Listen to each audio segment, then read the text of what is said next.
All right, folks, I want to welcome you to the Nanjit Kempka Distinguished Lecture. I'm Mike Usain, and I'm with the Center for Leadership at the Wharton School and a co-sponsor of this event. And I'm just really going to introduce the introducer of the speaker by referencing the fact that the co-sponsor of this event is of course, the Center for Advanced Study of India, which has become one of America's, really one of the world's premier institutions for thinking about India, both academically and in policy terms. And Devesh Kapoor, its director since '06, is here to bring our speaker on stage. Just a word about Devesh before he steps up. He's been here since '06. He's active in policy discussions, and stay tuned. He does have a book coming out this year. It's got a great title, Princeton University Press, A Diaspora, Democracy, and Development. And I believe it's about the impact of migration out of India on India itself. So to introduce our speaker, I'm going to have you welcome Devesh Kapoor. Thank you.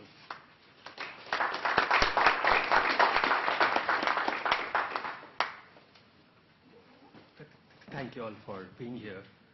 It's a great pleasure for me to welcome our speaker, Chief Kaye. Chip joined Warburg Pincus in 1986, and since then he's been with them since then. And he started their Asia operations, and in 1994 he moved to Hong Kong to start their Asia operations. I'm not going to say anything about how successful he's been at Warburg Pincus and all the things he's done as an investor, since that's something I know very little about.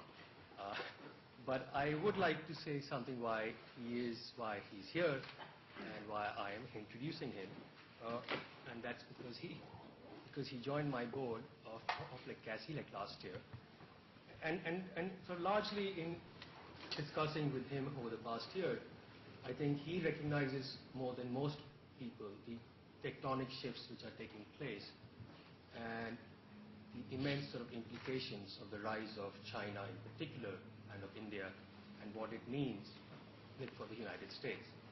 And I think it's in that spirit that he's been in a wide range of policy forums as the chairman of the sort of US-India Business Council, as the vice chair of the Asia Society, and as member of the CASI's board. He's been really instrumental in helping us think about these huge changes that are taking place. And I thought it would be a great idea for him to come and share how he's been thinking about it, what's been happening in that part of the world. Chip, welcome.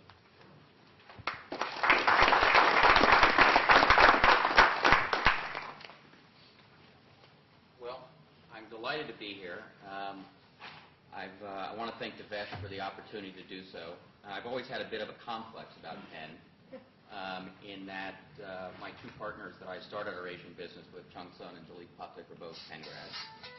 My co-managing partner at Warburg Pincus, Joe Landy, also a Penn grad.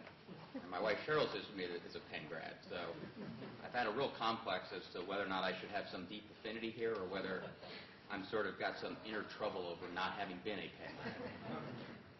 For those that don't know, I went to the University of Texas, and at least one thing I do know, which is we have a better football team. As Devesh mentioned, I was delighted to have joined the CASI board last year, and for me, CASI, like some of the other institutions Devesh mentioned, have been sort of a refuge for me since I've come back from Asia, and still spend a lot of time there to kind of have an opportunity to engage with people that think about some of the shifts around the world that Devesh talked about. And the chance to sort of give a bit of a talk today, and hopefully more of a Q&A bit, which I always like more, gave me at least a bit of a chance to sort of step back and reflect a little bit on kind of these China-India debates and questions that seem to sort of constantly arise these days. As Devesh described, I've spent my entire 24-year professional career as an investor at Warburg Pincus. I moved to Hong Kong in 1994 to start our firm's Asian business.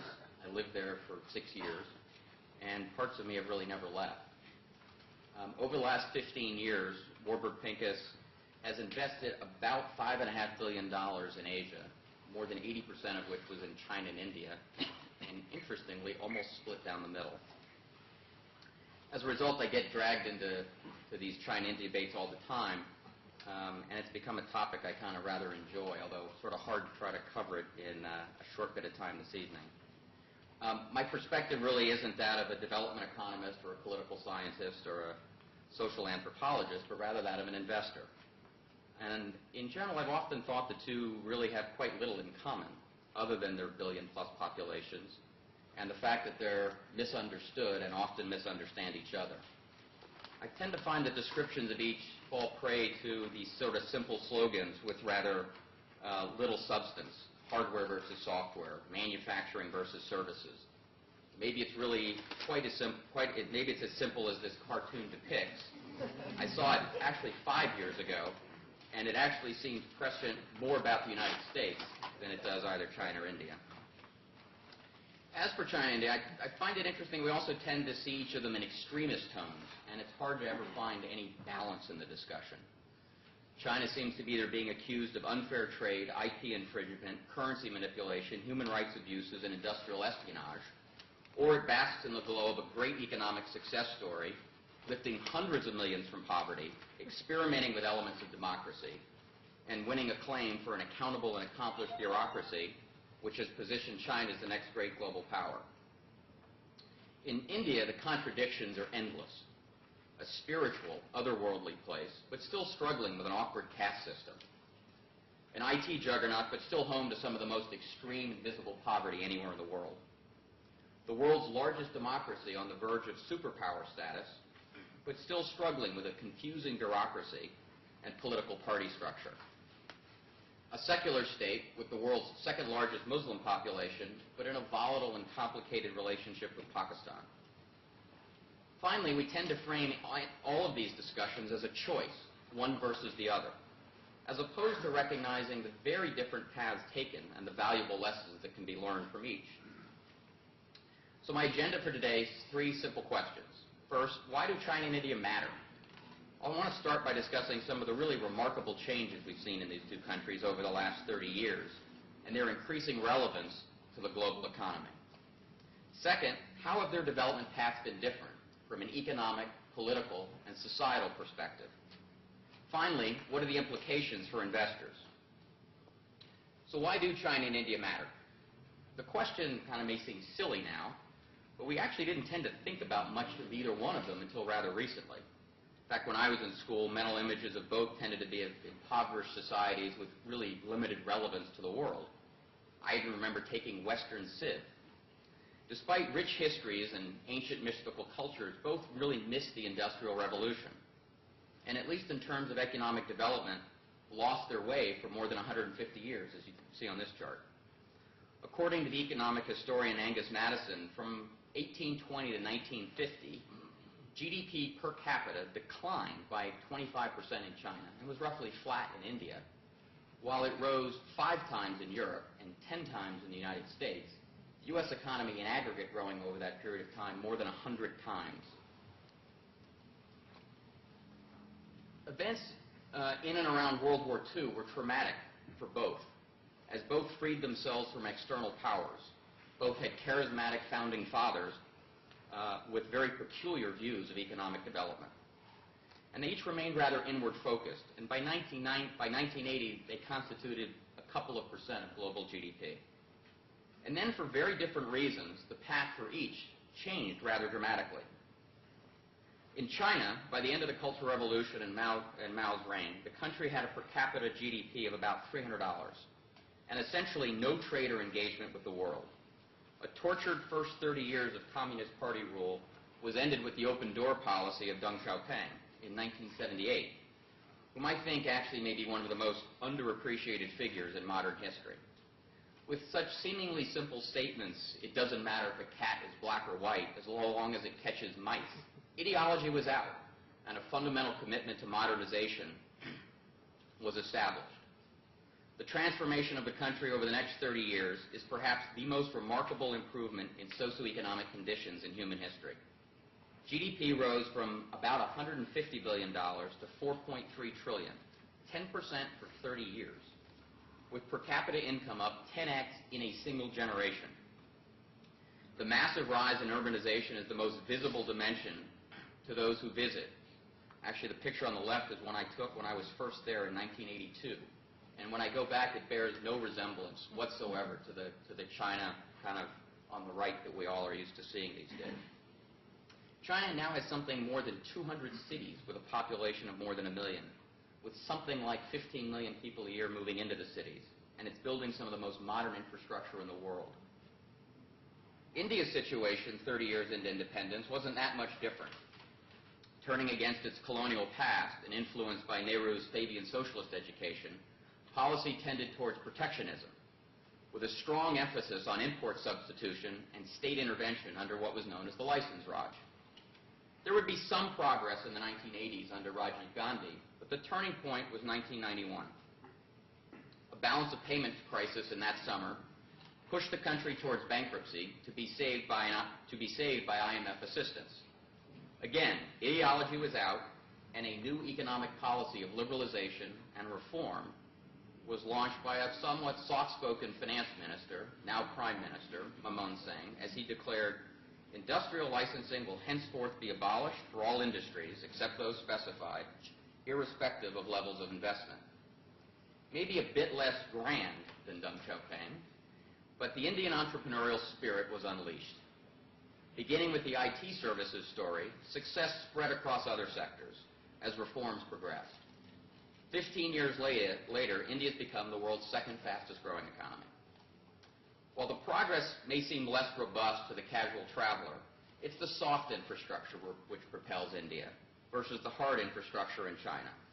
That said, change is coming. For those that can't figure it out, the picture on the right is the new Bandra-Worli Sea Link, at least making the commute from the airport into Nariman Point feel a little more modern. It's also important to keep in mind the delayed start in India by 10 or 15 years in terms of kind of this program. But what's clear is that the path for both China and India matter, and their paths will increasingly shape world events. So let's turn to how different their paths have been. Let's look at China, India through three different lenses: economic, political, and societal. The key economic difference between the two is that China has been capital abundant with a rather low cost of capital, while India has been capital constrained with a high cost of capital. China has largely followed an East Asian model with one very big difference: a much more open trade and investment profile. The model is based on high savings and low consumption with a more export and investment-led economy.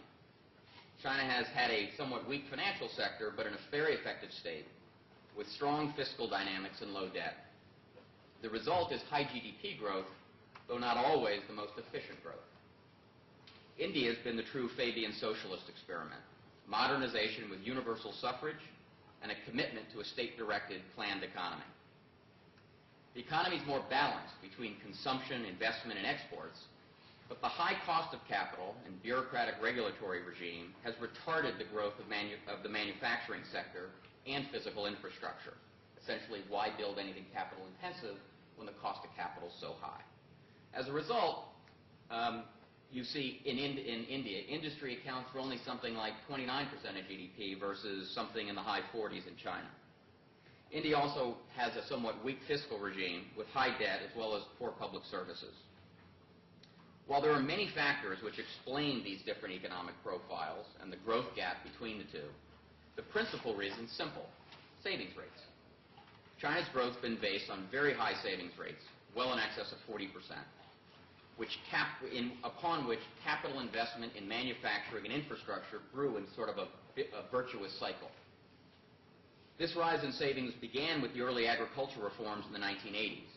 India's savings rates, on the other hand, had been in the low 20s for a long time, as monetary policy was really designed to keep real rates high, thereby retarding investment, and industrial and agricultural policies designed to protect existing owners of capital rather than creating new sources of capital.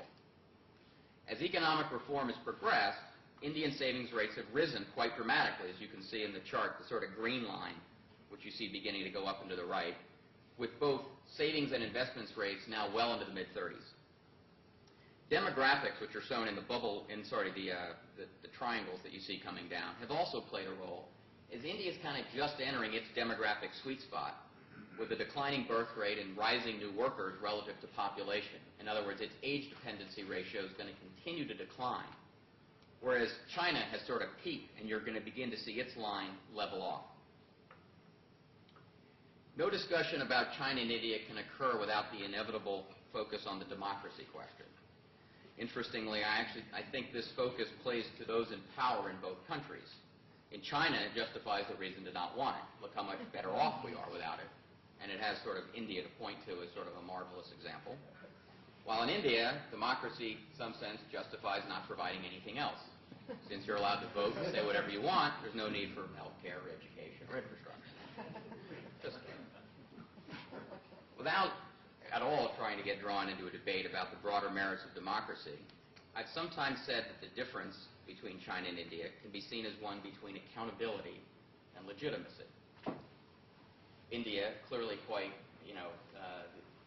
clearly the largest functioning democracy in the world, quite legitimate. I think for those that spend time and certainly work there, you can debate elements of its accountability, and China quite the flip. No real argument about its legitimacy, but for those that work there, a pretty remarkably accountable and meritocratic bureaucracy to deal with.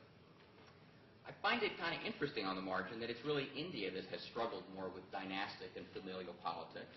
And in some sense, you could argue where maybe on the margin you're sort of a type of oligarch sometimes seems to be forming. Not quite true, but an interesting thing to think about. Ultimately, the really unanswerable question, and one I don't intend to talk about, is how or when the conflict between China's authoritarian political structure and its economic ambition is resolved. It's by no means clear to me that any change has to be destructive. Korea and Taiwan were just as authoritarian, and Japan, for really all of its history, dominated by a single party, but it certainly could be. The issue has implications increasingly not only for China, but for how China more broadly integrates into the global system. And maybe later in the Q&A we'll get to talk about the latest episode being the debate around Google, which I think has been simply the latest episode that has sort of brought into stark contrast this sort of inevitable question for them. At the same time, we shouldn't confuse growth and profits. This chart shows returns in each market over the last 10 years. India is up 220% as compared to China up about 128%, while the U.S. is down 22%. Interesting, if you looked at it over 5 years, the gaps wouldn't be quite as big, but the direction would be the same. India's long-standing private sector, with a firmer commitment to governance standards, as well as a keener appreciation for the cost of capital, i.e. you had to live in this environment where there was no capital, so you became very adept at its use, has created more internationally competitive companies. Nonetheless, as savings and investments rise, especially with the declining age dependency ratio in India, we may well see GDP growth rise in India, but profitability and investment returns decline.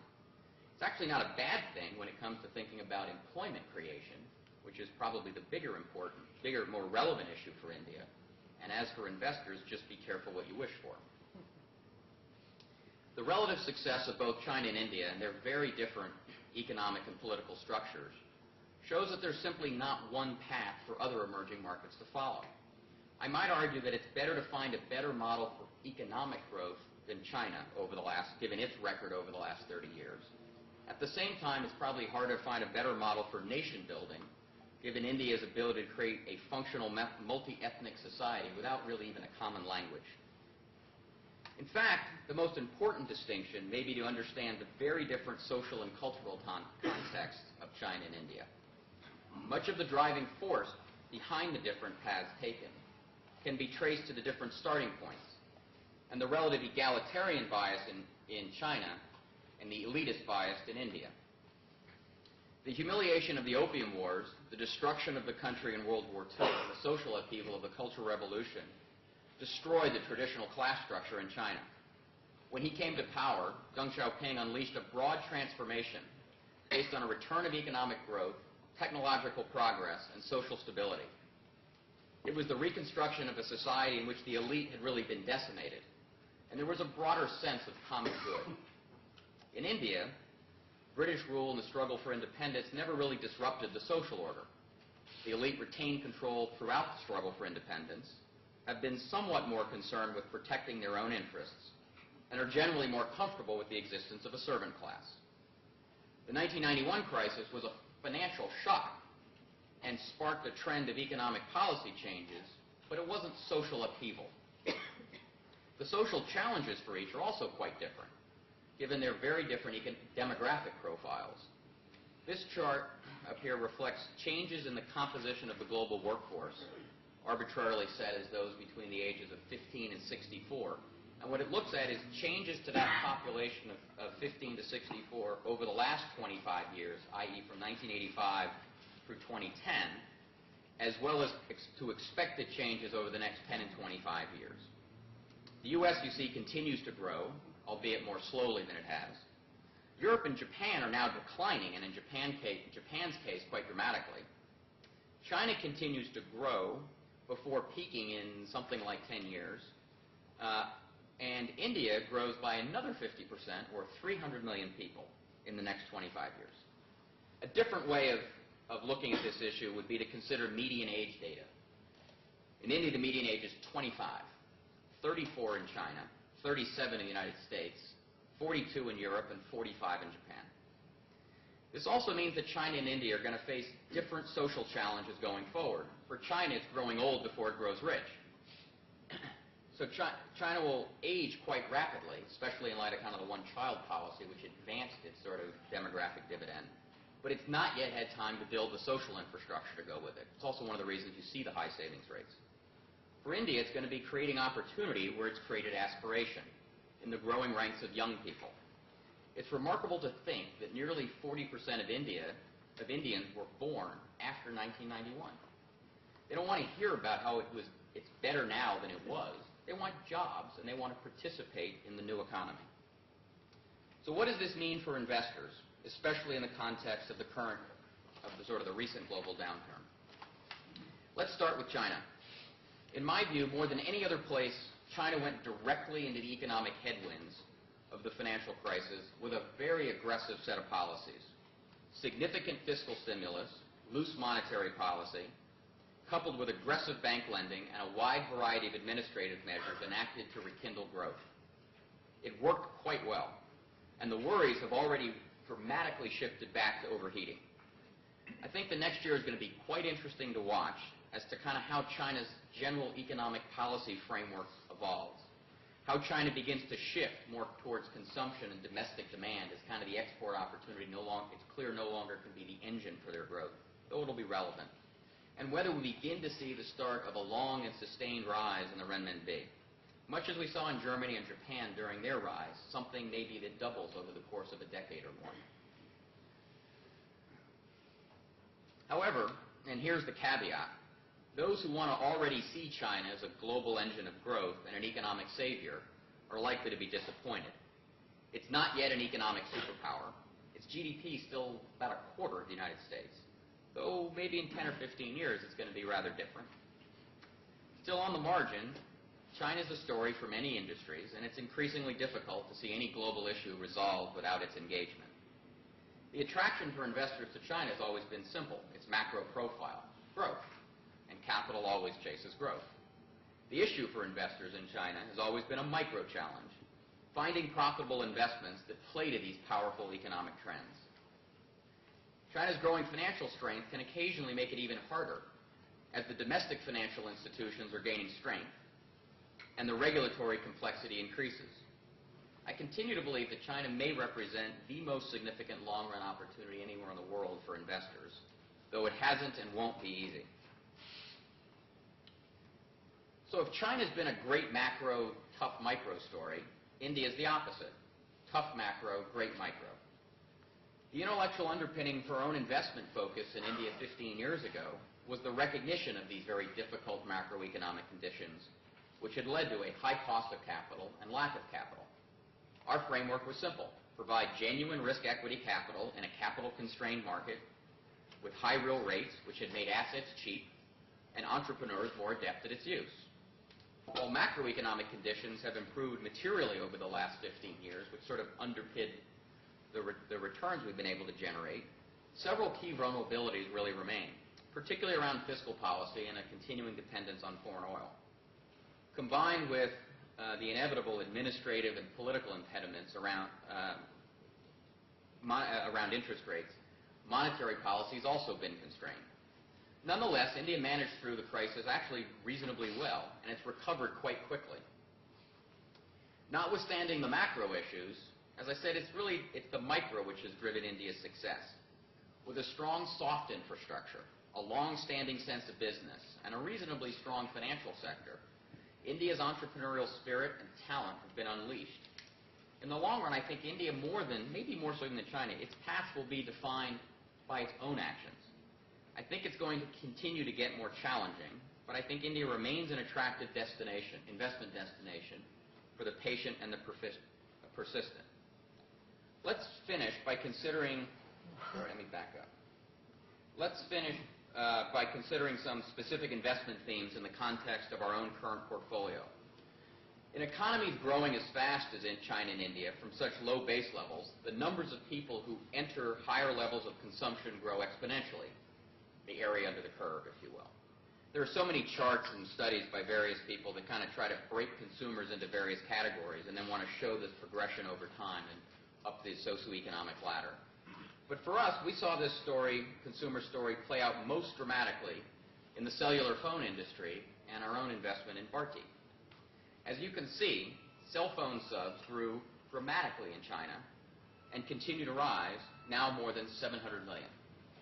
In India, the story started later, but it's now adding more subscribers per year than China, and a few months ago just crossed 500 million. Together, they now account for about 30% of the world's 4 billion cell phone subscribers. Interestingly, the industry in China is dominated by the 3 government-backed entities that had original licenses in it, whereas in India, it's been a private sector tale. The largest company, Bharti, barely existed when we first met its founder, Sunil Mittal, a little more than a decade ago. When we met him, the company had about 100,000 subscribers in Delhi alone. Today, the company, 125 million subscribers, and a $25 billion enterprise created in the process. I think Sunil's been here to speak. He's a former member of the advisory board at CASI as well, and I think if you're looking for kind of what I would call a face of entrepreneurial India in the best and purest sense of the word, it would be harder to find a more remarkable story than Bharti and a more remarkable man than Sunil. It's clear that the consumer story is the key theme on which to focus, and we're going to see it play out for many years. And for those thinking this is only somehow about low-end consumer items like a cell phone, I just recently actually saw this chart, and it was stunning to see the dramatic rise in auto sales in the U.S. Relative to the U.S., in which China surpassed it last year. Obviously, the implications for this in terms of commodity uses and environmental issues are pretty clear, another separate topic to debate. And as you think about India and Tata's Nano not being far behind, the question perhaps gets even more complicated. Our own portfolio, reflected in this slide, reflects this focus on the consumer broadly defined.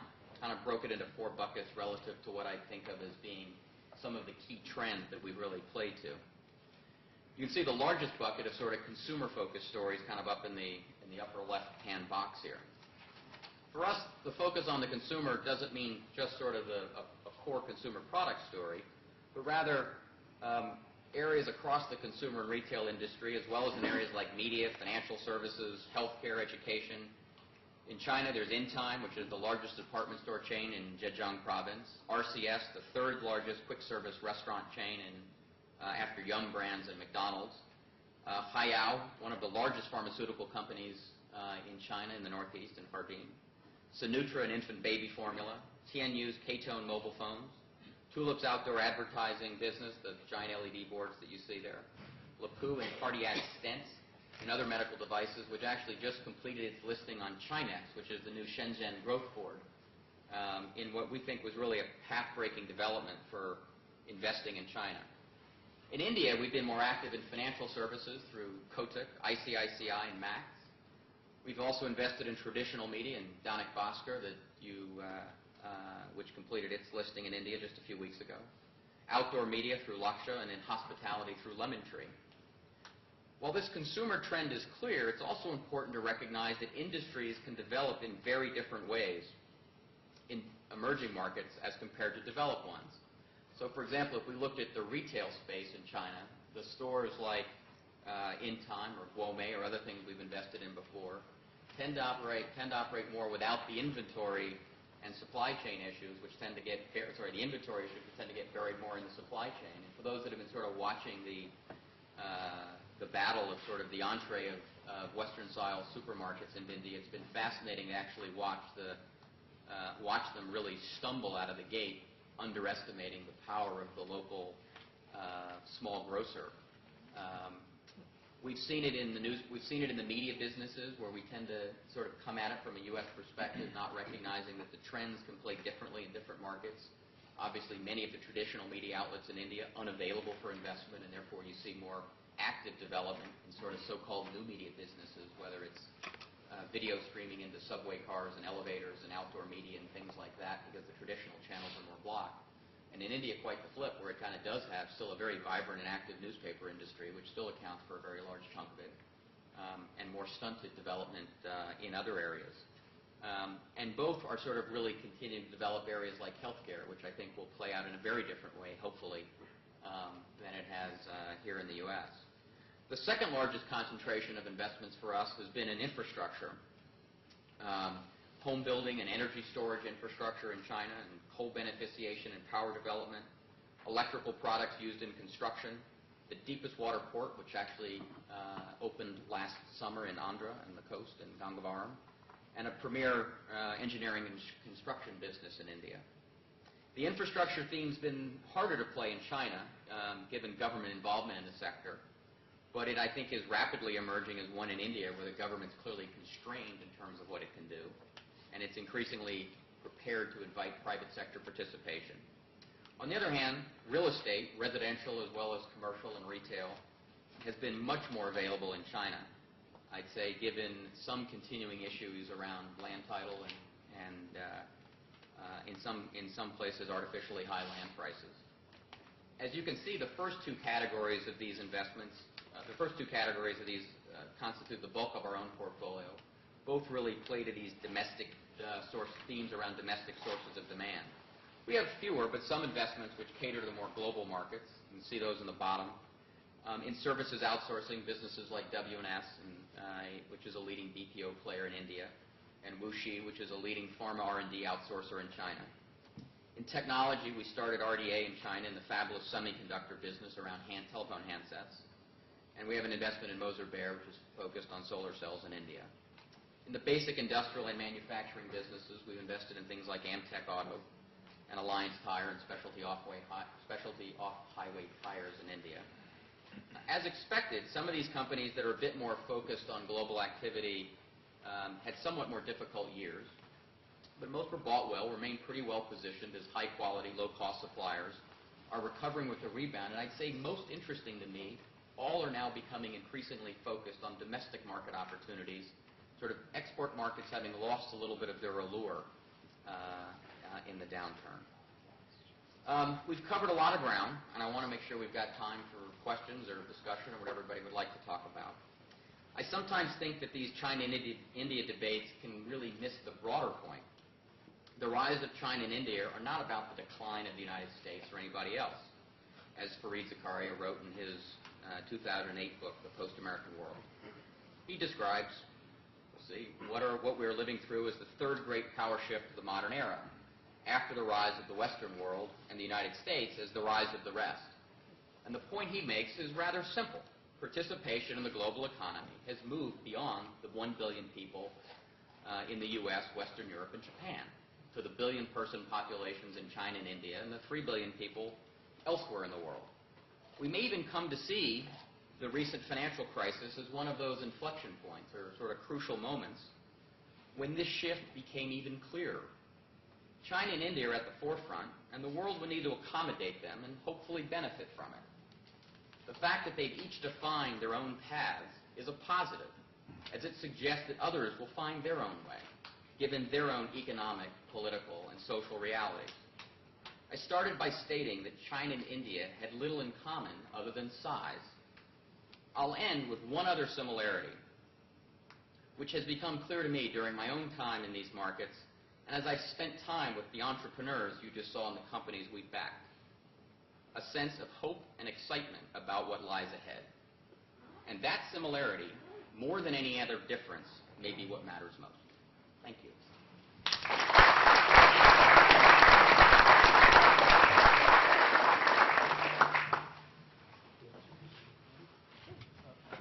Chip, thank you for an incredibly thoughtful and succinct presentation of a very complex topic.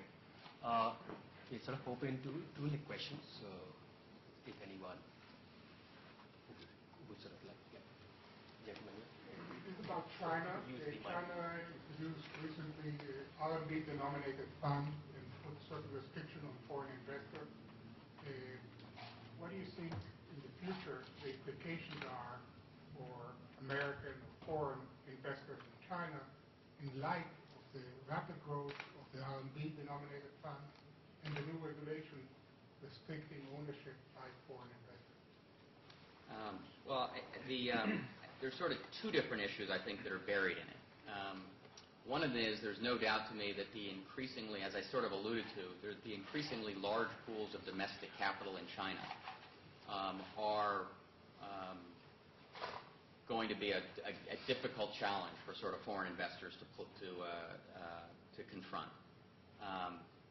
The sums are enormous, right? And so whether it's not just the vehicles you hear about in SAFE and CIC and National Security Fund, the insurance companies haven't yet been free to play in it. So I think, in general, independent of the RMB denominated issue, which I'll come to, there's no doubt, I think, that they're on the margin trying to kind of stimulate the creation of a domestic investment capacity, and that means sort of slanting against. I don't think it'll be phrased as sort of outright prohibition around things. It'll just sort of, the rules sort of get twisted a little bit. And for those that have invested in China before, most of what tended to go on in the past tended to be around trying to get the assets created in an offshore entity, and then the offshore entity could kind of get sold or taken public in some other exchange, and they've really, a handful of years ago, took that away, and they've focused on sort of creating more of this domestic market opportunity.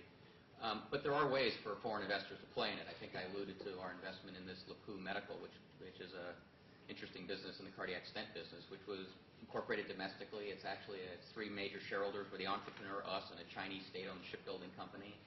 And it was the first ever listing on this new growth board. So there are ways to play in that space, but it gets complicated. The RMB fund issue that you sort of heard about as everybody sort of run around talking about RMB funds, there's sort of two versions of them. One are simply funds that are RMB denominated, but still are foreign funds. And the real holy grail, I think, is for people that are able to figure out RMB-denominated funds that are domestic for legal purposes. And I think that will happen, and there will be ways to get in it, but it won't be obvious or easy to have done so. So I think, on the margin, the large pools of savings are going to make life a little more complicated. On the other end, I don't think it's going to necessarily completely forestall the opportunity, but it's going to get tougher. And I think, as I said, the issue in China has always been the same one, right, which is you kind of tend to buy the story, and then you try to really struggle with, well, how do I kind of go get it? But, for us, I said, we've been there. I think there's still a reasonable way to navigate through that. And I think, as I said, the really interesting, the bigger question to watch is kind of RMB policy, not only around sort of some potential appreciation trend and whether it starts and when it starts, but at some level, I think there's no doubt they intend for it to be more of a global currency, which means some of these kinds of restrictions get harder to enforce. So the long run feels pretty interesting. I think we're in for a complicated kind of medium run. Yes.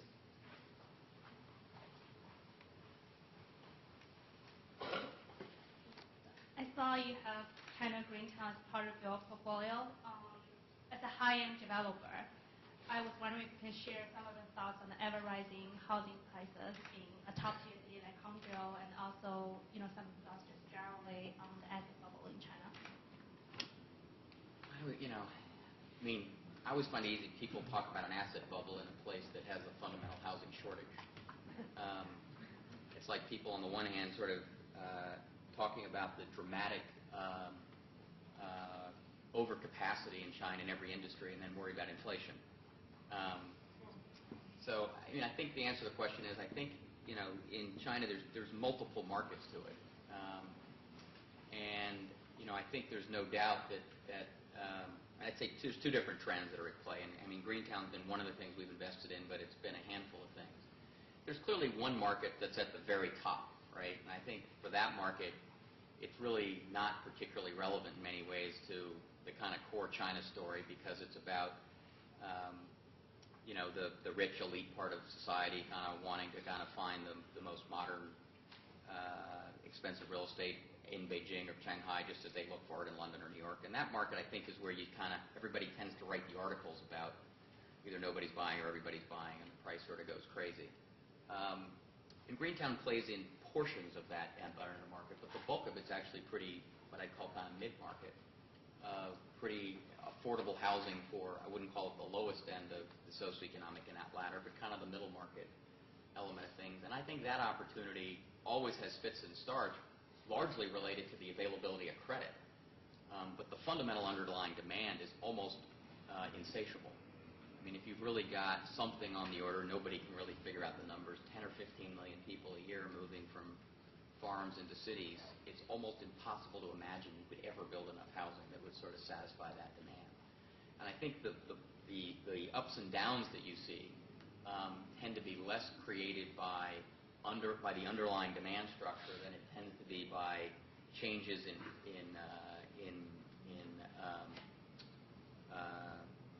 financial conditions, i.e. the availability of credit.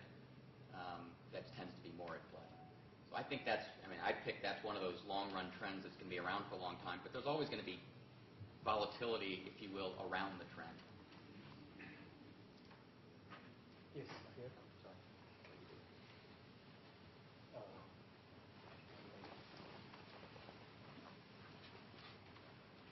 Thanks for the presentation.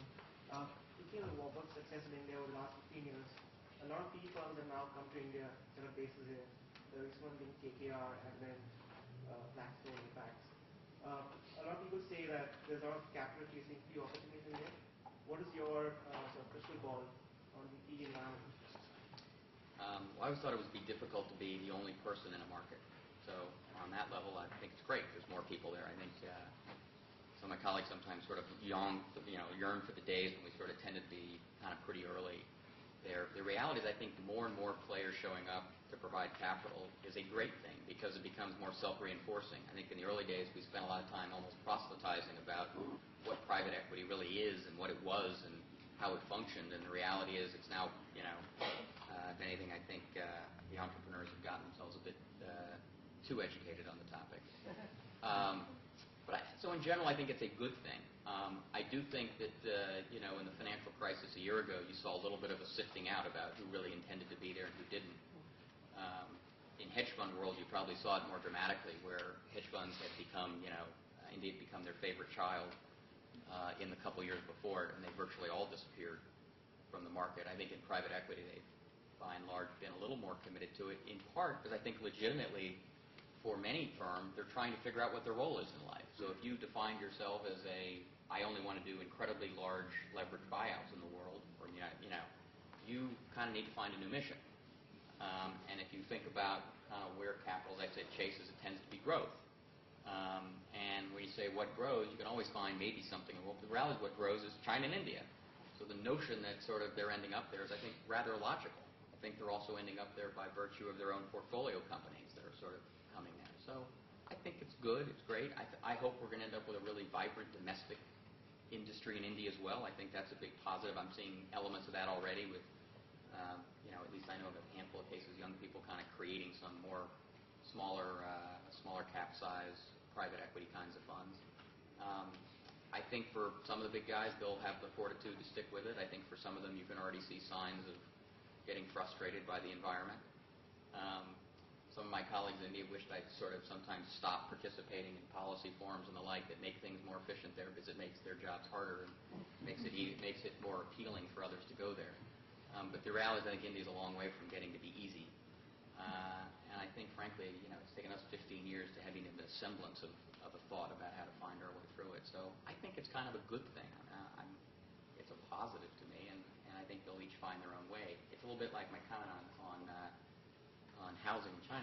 It's hard to imagine that India somehow has a shortage of investable ideas or a a limitation on the amount of capital that it can absorb. And I candidly think the broader question of too much money chasing deals, I don't know, I've been in this business 25 years, I don't know that that ever hasn't been true.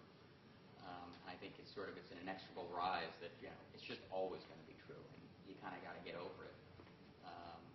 And if you're waiting for somehow to be the last man standing, you're not going to do much. As you had raised the issue of Google in China, I want to ask you, what is it? I was kind of hoping to avoid that. What is it that you might draw on it? So I think, obviously people have been writing about it a lot. I think it's going to be interesting to actually watch. Well, let me say, some people want to see it as this ultimate litmus test as to kind of which path China will take. I think that's overstating the case quite a bit. I think it's an interesting issue to watch, but I don't know that it somehow is going to be the arbiter of which direction it goes. I think, the kind of one camp wants to argue this is somehow more about Google itself having not actually been all that successful in China and having its own very idealistic view of the world, and having sort of found a way out in some ways. And I think someone argued this really is the fundamental conflict that exists in an authoritarian political regime, and how can you be a font of innovation and progress if you're going to kind of create these kinds of artificial restrictions. I think that's a debate that's sort of been going on for a long time. I think there are so many issues like this over the years that people have kind of counted China out about, and yet I would argue that it sort of seemingly to date has been able to find its way through them. And I think, if you look at the history elsewhere in the world, it's not at all uncommon that large markets, the U.S. certainly did it, want to create degrees of artificial barriers around industries that they find where they can create some degree of comparative advantage for themselves, and we tend to think about it in a manufacturing and trade sense. But the reality is there's an element of this that's sort of taking place in kind of the new electronic world, if you will, and they are creating, by virtue of some of these kinds of restrictions, their own hometown heroes. And if you looked at it from sort of their own perspective, it's not at all clear to me that that's wrong, whatever your kind of political views may be about it. So all that said, I actually think it's fascinating to see how they're going to respond to it, and I find it very interesting they've taken some amount of time to do so. Guessing what they're going to do, I'll sort of stay out of. Yes.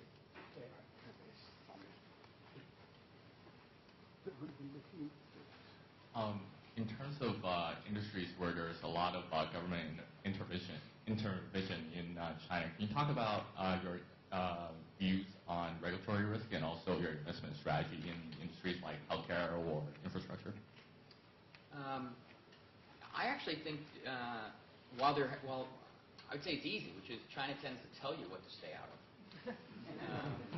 The best story I always remember was when China began its telecom effort, it made it very clear that it wanted it to be a state-owned industry. Every country kind of makes its own decisions, so I don't see anything unusual in that at all. I remember a bunch of deals floating around. This was about 13, 14 years ago, floating around. Everybody had come up with one of these spaghetti soup corporate structures where they could have an entity that didn't own the wires, but it had a service agreement, and it was this offshore thing, and it paid a fee to the other thing, and somehow you could sap the economics out of this thing and sort of yet live within the spirit of the law, and they'd run off to Western China, and they'd find some mayor or provincial governor that would sign a piece of paper that said it was somehow okay. And then a year later, kind of the authorities kind of woke up to all this, and they went around to everybody and said, no, you can't do that. And they all got happy and said, but I had an agreement with somebody, and what happened? I was like, I didn't have any sympathy for them. They told you not to be in it. Now, the fact that they didn't have as mature a regulatory or legal structure to catch all these things, and you managed to find some way around it, I didn't really have a lot of sympathy for people. They made it clear they didn't want you in that space. So don't go be in that space. There's actually, frankly, a rather limited number of industries where they've made that clear. I think on the infrastructure question in China, it's been a little bit less regulatory, per se, than it's been. They simply do it better at a lower cost, with a lower cost of capital, so it's been a harder spot to really find your opportunities in. Though not impossible. We own a business in the energy storage industry, so there are niches and places in it that you can find. In a weird way, I'd say the regulatory apparatus, well, in both they tend to be, they're complicated in different ways. I'd say China's case, it actually tends to be a somewhat more pragmatic view, meaning they're clear about what they intend, and you tend to be able to go understand that rather easily and make your decision. I think in India it's still subject sometimes to the rule of man, meaning that, you tend to have to be able to kind of wander your way around the system trying to figure out what really is available or not available, and it can sometimes get a little more opaque. So I think the issue in China, in my view, they haven't really restricted other than in a pretty clear sense. Sorry.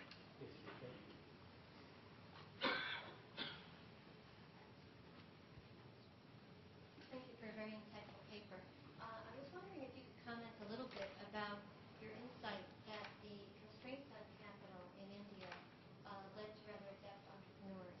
And I'm wondering if you see that in other markets, or would you speculate about something that might be unique to India or to kind of some of the family-owned businesses that maybe have experienced some of the greatest growth? I have to think about the question whether there's other places. There aren't big other places I can think of. But to me, the issue in India was pretty straightforward, and I find it rather peculiar in the sense of development economics, which is that you tend to think of most places as husbanding their sources of domestic savings, particularly where it's captive, i.e. there's restrictions on currency flows, and you kind of pay at a low rate of interest for purposes of spurring economic growth and development, and you can do that because it can't afford a different political bargain. India, strangely to me, had this concept of wanting to kind of pay high real rates of interest in order to ensure the saver was somehow rewarded. Now, it always did this in the guise, in my view, of kind of the poor saver, but I never understood who the poor saver was in a country with a per capita income of a few $100. It always struck me that if you saved, you were automatically rich. And I sometimes thought this was a bit of an issue around public sector employees, where you kind of could retire with a little bit of money, and then if you got paid whatever 10 or 14% on your money, you kind of had enough to kind of keep going.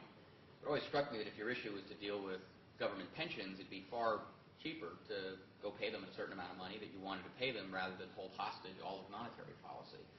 So India had very high real rates. You saw it largely in these saving schemes that still exist to this day. There's these state saving schemes. You can go get, it's 8% today, and it acts as a barrier really through which interest rates can't fall. So I think if you sort of think about what are the implications of structurally high real rates, and they were indifferent to whether there was inflation or not, right? So high real rates, not high nominal rates. What it meant was capital was scarce. It meant that anything that was capital intensive tended to not make a lot of sense. And so what happened, I'm simplifying it here a lot, was you tended not to develop particularly capital intensive industries, i.e. manufacturing or infrastructure things. It's one of the reasons I think services sort of was an easier place to play, in part because of lower rates, in part because I don't think regulation was designed ever around services. It was kind of designed around manufacturing.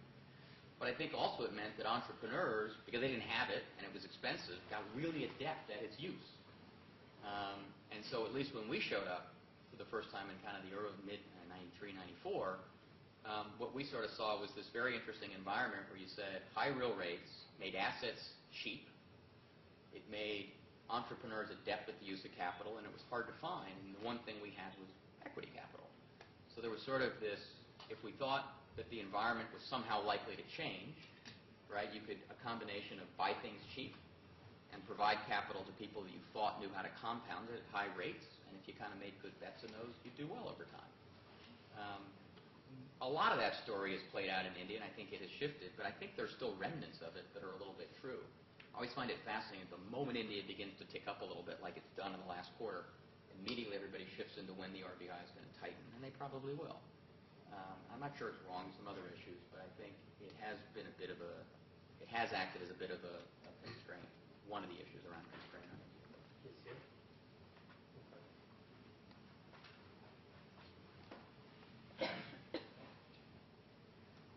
Should we talk about a little bit about the China again? So I pretty much agree with you. You're talking about, you mentioned like the risk, the investment risk associated with investment in China, and also we have mentioned the R&D fund in China.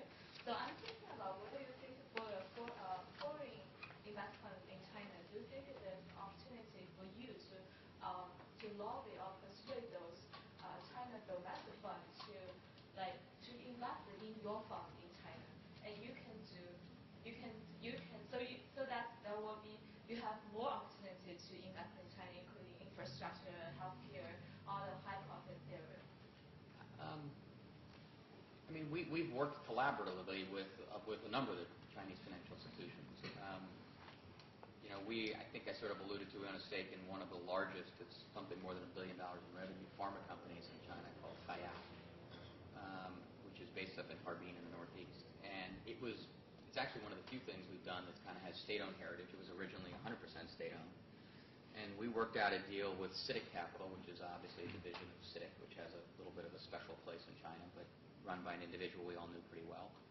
And essentially bought control, kind of quasi-control, the way I describe it, a meaningful economic stake and kind of quasi-management control, or at least influence in it. That's worked remarkably well. Sorry? Is there any difficulties? It's always a little complicated, right? Because you're trying to kind of sort through some of the issues around it, but it's worked well. It will play out quite well. The business has done well, will do well. I mean, I guess the point, I think any of these markets are sort of difficult because they're still maturing in many ways, but I think a lot of that's available and it's going to continue to happen. And I think we've always been prepared to be pretty collaborative with domestic players where somebody brings something to the table around everything. And my partner Sun Chang, who runs our business there, he founded the China Venture Capital Association, which has sort of tried to act as a lobbying effort for the venture private equity industry, broadly defined, domestic as well as foreign. And it's been one of the reasons there have been some sort of positive vibes out of places like the CSRC and elsewhere to sort of recognize the important, not dominant, but the important role that private equity and investment can play there. And I think even in this last go-round of approvals for companies to list on Chinex, this new Shenzhen Growth Board, I mean, not the only one of the issues was trying to create some players that had sort of private equity or venture investors in their experience as a part of sort of blessing the industry a bit. So I actually think that the government's being pretty enlightened about recognizing the role it can play. And I think, as I alluded to in the question earlier, I don't think the issues are going to mean that there's the inability to do things there. I just think it's going to get a little more complicated. And if you looked at it from their interest, you might argue it's not clear why it is in their interest. But I think the opportunity set there is getting bigger and bigger. The big issue, really, if you cut through it in China, has been there wasn't this history of private enterprise. So if you showed up there 15 or 20 years ago, right, you really weren't going to, at the time, go buy interests in state-owned entities. And so success there tended to be very early in some of these fringe internet-y kinds of businesses, which is where you tended to see it first. And you're now beginning to see a much deeper and richer set of entrepreneurs that are spreading out in sectors across retail or the broader defined technology areas, or certainly in the real estate and space like that. So I think the pool of talent is just getting deeper and deeper. And I think that, to me, is probably the most appealing dynamic. That kind of was the part that wasn't there before. And to some extent, those are the players that tend to have less access themselves to the traditional sources of capital in China, i.e. the banks. And therefore, they tend to be more open-minded about accepting forms of capital from investors like us.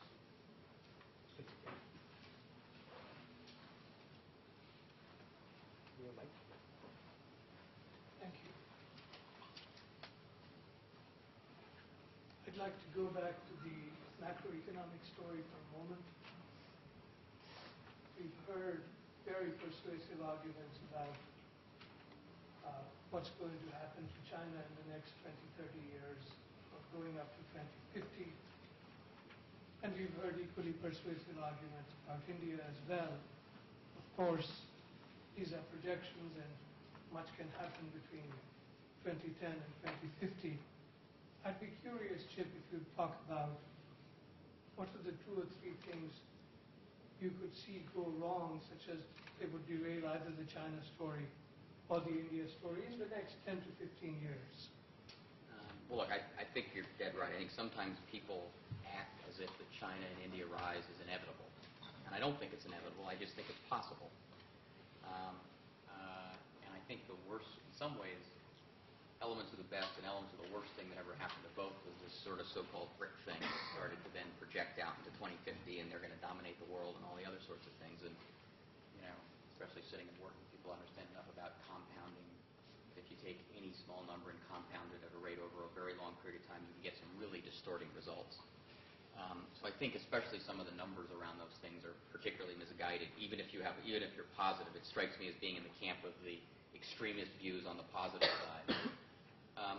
Frankly, I think for China, it's almost certain that its growth rate will decline. Decline doesn't necessarily have to mean it goes away, but to argue that it's going to be able to, you get the base effect, you get the demographic shifts. I think it's rather clear that it's going to begin to decline somewhere out in 5 or 10 years. I'd say, but getting away from the political question, which I don't even know how to address in China. It's kind of there, it's real, come to your view. To me, the biggest issue there, and I think we're going to see it played out sooner than that, is they really did grow up with sort of this investment export-oriented model, which has been remarkably successful in sort of the catch-up effect, if you will, getting them from kind of not much to kind of where they are. And I think the challenge now for them becomes kind of what's the evolution of that. Its demographics are very different, but this is kind of the Japan issue, right? It kind of played great in catch-up, and then it kind of lost its way relative to kind of how it innovated from there. And it never really created kind of the domestic sources of demand that could propel it more, and it sort of always consistently stayed dependent on kind of the fortunes of others. Getting into the world issues, one of the core world issues is that both Japan and Germany kind of played out that way. And I don't think the world can candidly afford for China to play out that way. And I don't think U.S. is. We're at a different place as well in the U.S. cycle. So to me, the real question is, how does China kind of begin to stimulate more sources of domestic demand and consumption, recognizing that it hasn't created all that social infrastructure yet? So part of the reason people save is because it's logical to have done so. If you have to pay for your own health care and you got to pay for and it's part of finance capital goods purchases, and you don't think you have a pension. And so I think the interesting area to watch is some of these health care and pension reforms where they're beginning to create at least some marginal safety nets that begin to encourage people to kind of be more consumption-oriented and stimulate demand. Because without it, it strikes me China's story begins to kind of have a little bit of a problem, and certainly the world story's got a little bit of a problem. I don't think it's the core of that issue, but a piece of that issue also relates to kind of does what happened to the renminbi. And I think sometimes people think like somehow the world will get solved if the RMB began to appreciate, which I think is completely wrong. But I think it is becoming clear that in an export-oriented environment, currency stability may be what matters most. I think it's the reason they clung to it. But as you shift to sort of thinking more about kind of domestic demand, it becomes in your own interest to kind of have a bit of a naturally appreciating currency. Because the cost of goods from overseas becomes cheaper. You increase the standard of living of your own populace, which at some level has to be your goal. So I think these issues may actually play out reasonably soon. I'm kind of an optimist on that score. About the only thing that ever worries me is the more people talk about it, feels like the less China's likely to do it. That's just, nobody likes to kind of ever do something because somebody else told you to do it. But I think it is coming into view of its own interest to begin to change those policies, I hope. I think in India it's the issue I addressed, which is it's got to create opportunity where it's created aspiration, in short. Right? I mean, you got these hundreds of millions of people, entering the workforce over the next 15 years, and they've kind of bought that the dream a little bit at some level, and now they gotta go participate in it. So the real question for India is kind of can it create jobs for people?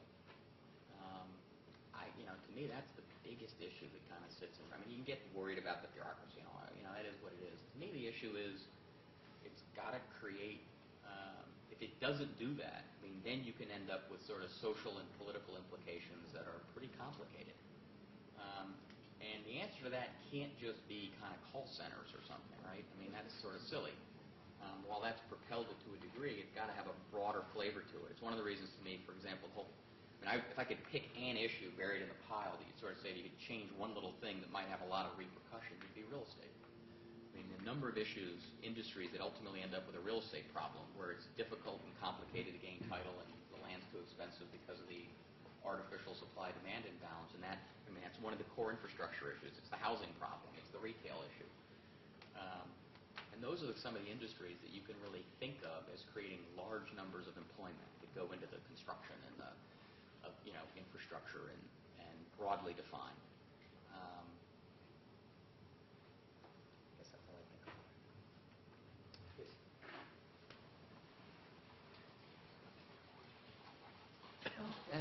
and China are very corrupt countries. How does that affect your business? Is it something that you have to deal with? And is it differ between India and China in the way that you have to deal with it? Corruption's always one of those.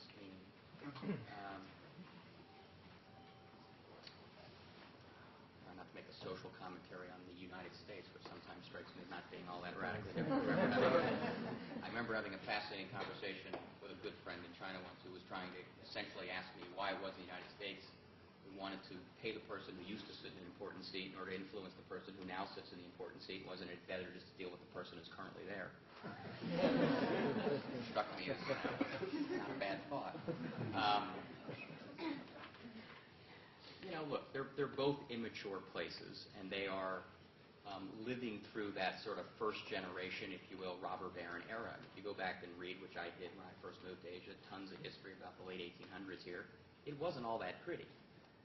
And while the wonderful names we all think about as having become these marvelous philanthropists like John D. Rockefeller and Andrew Carnegie, were criminals.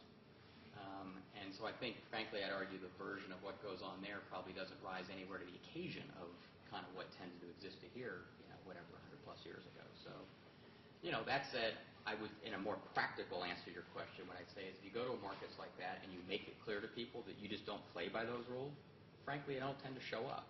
I'll be honest and tell you, we're aware that it exists. Does it be silly to say that it doesn't? But I can tell you, we've never been in a place where we wanted to do something and it was impeded by somebody asking us for something we weren't prepared to do. We've just been clear. I think the integrity around the firm is very clear. We don't play the game, period, full stop. And if we sort of smell that it exists, we just don't tend to go there. We're not naive in sort of arguing that it kind of just doesn't exist anywhere. But, you pick your spots and you make it clear. I think you make it very clear that you're simply not prepared to play that way. And therefore, you don't attract those elements. I think it's when you begin to engage with them, and then it becomes a discussion of price or something that you can get yourself into trouble. I think if you're clear up front, you're very clear about who it is that you do business with. We spend an enormous amount of time, not only on kind of whether we like an investment in an industry, in a company, but probably the biggest thing we spend time on there, an inordinate amount of time, is who we do business with. And there are plenty of fascinating opportunities we've met. We've just said, fundamentally, we don't want to do business with that person. One anecdote I'll tell you that became interesting later was 10 years, no more than 10 years ago, a little more than 10 years ago, we actually made an investment in Satya. And part of the reason we've done it was we've done some things earlier in the IT services space, and Satya had always sort of traded a little bit of this discount to the others, and we thought, based on some conversations with him, that maybe there was an opportunity to kind of escalate the governance standards around it and kind of have it really be a more be part of the TCS Wipro Infosys sort of gang, if you will, from a valuation perspective. We were in it for about a year, and one day a couple of us looked at each other and said, there's nothing we found. There's nothing that we're not comfortable. And I'm not going to remotely tell you that 10 years in advance we somehow saw anything that foretold what happened. But we actually liked the company a lot. We just sort of weren't comfortable with kind of the dialogue we had, and we left. And the reality is, we probably would have made money if we'd sort of simply stayed with it. But I think you got to hold yourself to a pretty high standard about who you do business with. It's never perfect. You're going to make your set of mistakes, but I think you have to be clear up front what your standards of integrity are. But I don't know. I'd also say I think sometimes I don't like that one place is corrupt and the other isn't, and I think we have versions of it here that maybe every bit as bothersome. Yes. What they can do for. Thank you. One of the most important questions for investors is, do you have a right management team? So what's your perspective about availability of management talent both in India and China? Well, I think in India, frankly, it's one of the things that attracted us to it, which was despite the sort of whole state-directed socialist sort of planned economy, there has been a long history of private enterprise in India. And there are well-established business houses and business families, and even in the worst of times, in fact, I've sometimes argued that Indian entrepreneurs are the true Darwinian survivors of the worst imaginable economic infrastructure ever created, right? So therefore, this is the high end of the gene pool in terms of the most talented people who built in the worst system with the highest cost of capital and turned out great, right? So no wonder they've also been successful if you thought about it, even on a global scale, which sort of people love to talk about. I think even some written a book about it lately. It's going to be out here. So I think in India it's been one of its attractive elements, and I think it has fed on itself rather dramatically. And I think there's kind of this, you can just feel this natural entrepreneurial urge sort of across India, and people that now want to take the risk of starting something, even in communities that might not have been traditionally business oriented. That's an interesting topic unto itself. So I think in India it's one of the key. It's one of the. I wouldn't say it's limitless, because that's certainly not true. But I think it's significant, and it's kind of growing. I think in China, as I sort of said in a question earlier, the challenge is there wasn't any history of free enterprise, really, right? So if you go prior to 1978, really even prior to kind of 1990, it's hard to find anything or an individual. You might have found smart people, but the notion of people having created a business or managed one, there wasn't a lot of that.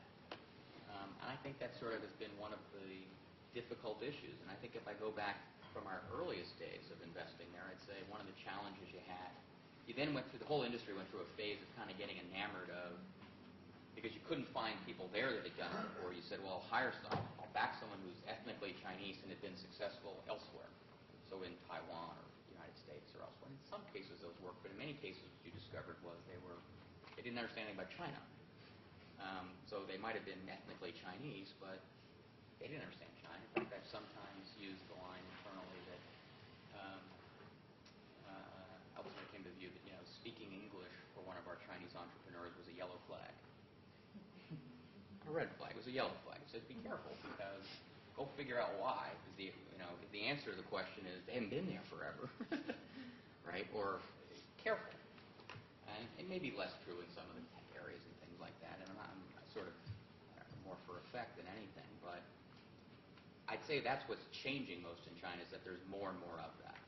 And you're seeing it in a variety of places. But I think if I'd say what's the biggest change versus 15 years ago, I think then it was really difficult to find those people. And you tended to have to compromise somewhere about it. And I think today you can really see some spectacular successes. And what's interesting to me is if you look at who's been successful, it's not always obvious that you could have figured that out up front. There is something to that environment, to some of the people who really thought in non-traditional, out-of-the-box ways that made them successful there. And some of the people that may have been more prone to conventional wisdom actually were quite unsuccessful, which I've always thought was a little bit interesting there.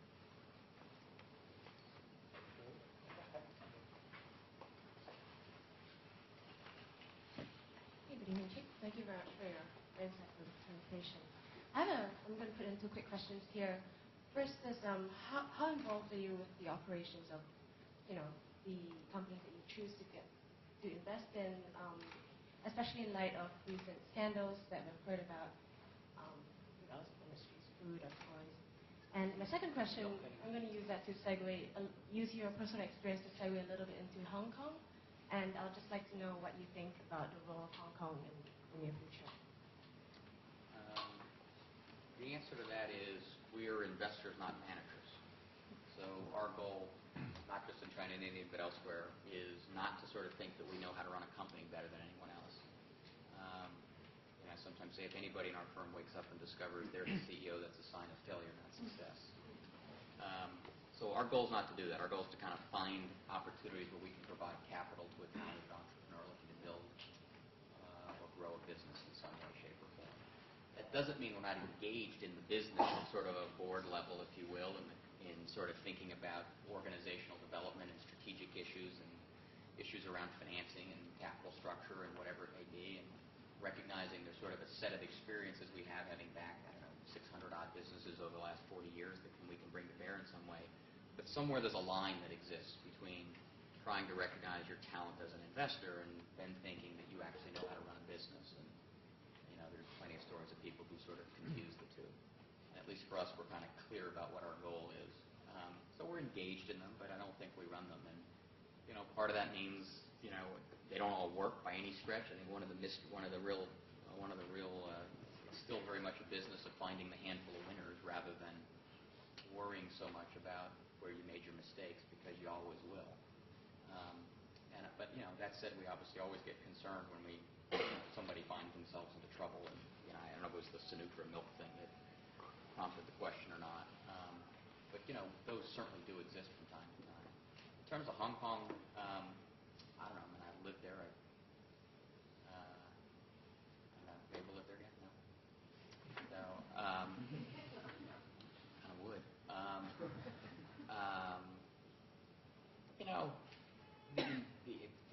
The investing opportunity in Hong Kong's been kind of limited, right? Because if you're going to play in real estate, great, but I mean that sort of is a pretty developed space, and it hasn't really created a lot of particularly successful entities at kind of an entrepreneurial level. Some.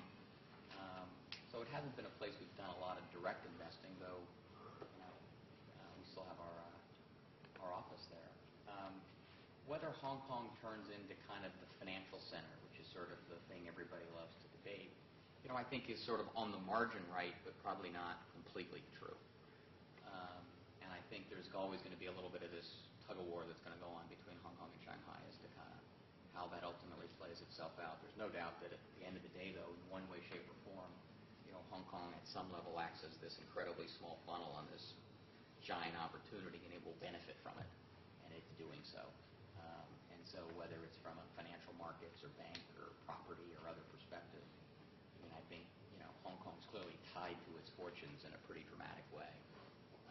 I think you're seeing that in spades right now, right, where you've got Hong Kong essentially committed to a U.S. monetary policy by virtue of the peg, and yet tied to kind of the China demand story.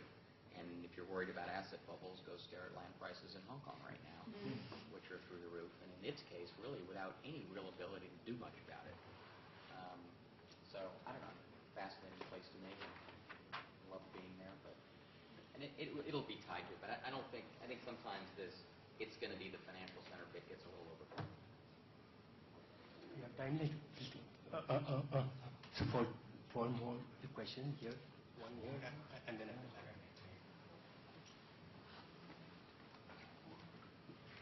Do you think that the growth of capitalism in China will bring about a more democratic form of government?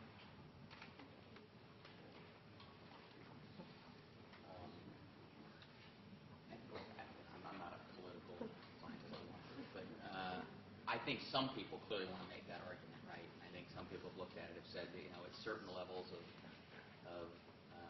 income, you begin to see that transition. Whether that exactly happens and how it plays out, I mean, look, some people would argue there are already elements of that getting experimented with at local levels, and you get a range of opinions as to how robust all that is. But there's clearly some of that that is at play. I think that's sort of, in some level, a bit of the hope. But I think sometimes on the margin, we overplay it just a little bit, and it may not play out in exactly sort of a U.S. style. I think even if we went back to the U.S. and look at it, it took, frankly, a very long period of time to come to where we were. And even if you looked around other parts of Asia, just to sort of say what are some of the other kind of possibilities, it hasn't played out that way either. As I said, Korea and Taiwan were in many ways as authoritarian, and when they hit certain income levels, they did sort of play out each in their own different way.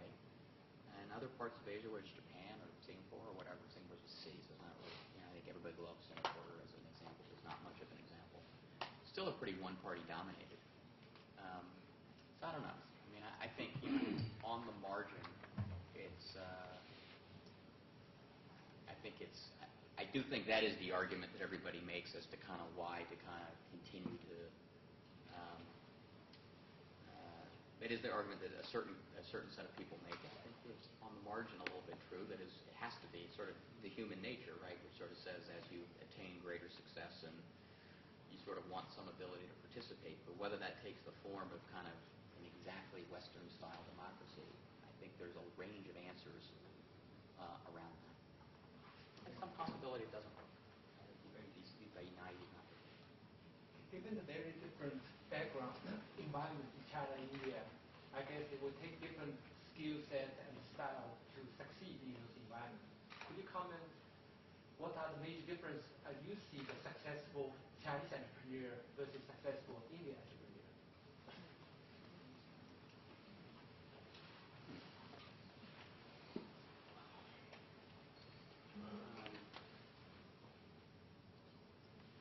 I think they're different, but I'm trying to think about the answer to the question as to kind of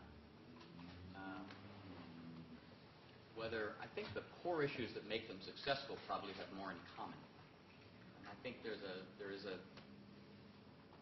attitude about being an entrepreneur that has a bit of a universal element to it in terms of people that are prepared to take risks and think out of the box, kind of defy gravity a bit, however you want to look at it. And it gets expressed in different ways. So I'd kind of say at the core there's probably more similarity in their styles. They have to learn to manage very different environments, and so they get expressed, if you will, in different ways. And I sort of coming to one of the things I would say is that as they are successful, and we'll see whether this is true or not, how they perceive themselves is also very different. I mean, for example, I think it's as you watch the success of Indian entrepreneurs, they end up with a much greater sense of social purpose and interest in social causes than I would say you tend to find in China. That may be an issue of immaturity of the system, but I'd say in general that's a little bit true. So I guess my gut says there's probably more in common than there is different. I would say the interesting part to me will also be kind of their ability to understand each other I find to be fascinatingly low. And it is remarkable that I think their perception, as much as difficult and as misguided as I think a lot of our perceptions about each can sometimes stand in the way, their perceptions of each other are very, very different. And in many ways, they each have some really remarkable things to learn from each other if they could kind of do so. And there are some channels for that, but interestingly, not a lot. I mean, of all the significant bilateral relationships in the world that you could think would be remarkable to me how kind of little there really has been. I'm so sure we can stay here for longer. Thank you for your insights, and you can see why Warburg Pincus does so well. And we hope you will come back again and join us again. Thank you again. Thanks.